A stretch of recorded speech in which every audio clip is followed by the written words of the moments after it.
அடுத்தடுத்து 2 பேரிடர்களை சந்திச்சோம். 8 மாவட்டங்கள் மோசமா பாதிக்கப்பட்டுச்சு. பாதிப்புகளை சீர் செய்யவும் பாதிக்கப்பட்ட மக்களுக்கு உதவி செய்யவும் 37,000 கோடி ரூபாய் வேணும்னு கேட்டோம்.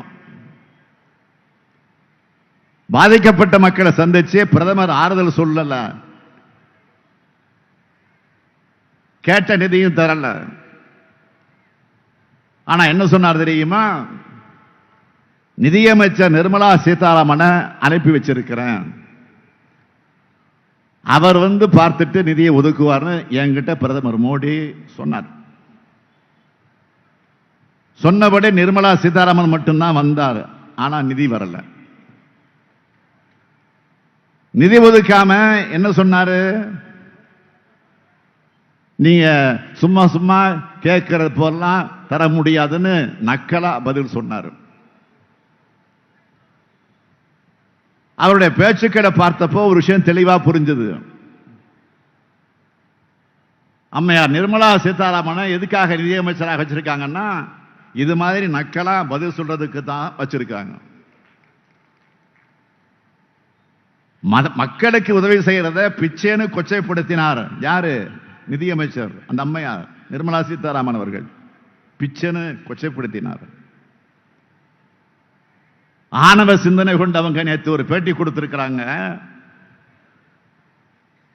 அதுல 5,000 கோடியே கொடுத்துட்டோம், அதுக்கு கணக்கு கொடுங்கன்னு ஏதோ கந்து வட்டிக்கார மாதிரி பேசியிருக்காங்க. அது முதல்ல ஒன்றிய அரசு கொடுத்த நிதின்னு அவரால் சொல்ல முடியுமா? சொல்ல முடியாது. ஏன்னா அது வெளிநாட்டு வங்கிகள் தமிழ்நாட்டுக்கு கொடுத்த கடன். அந்த கடனையும் தமிழ்நாடு அரசு தான் திரும்ப கட்ட போகுது.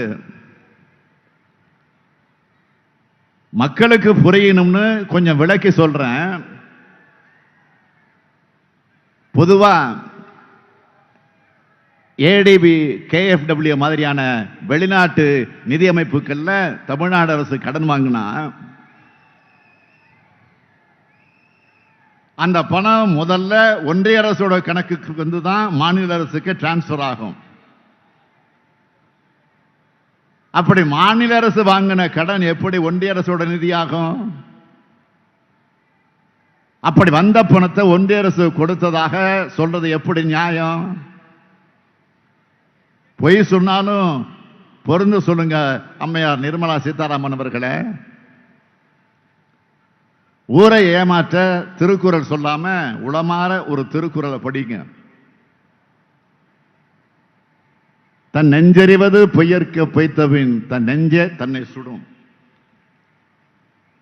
ஒன்றிய அரசு 1 ரூபாய் கூட கொடுக்காம கணக்கு கேட்குங்களே கணக்கு. செய்திகளை உடனுக்குடனும் துல்லியமாகவும் தெரிந்து கொள்ள சப்ஸ்கிரைப் பண்ணுங்க.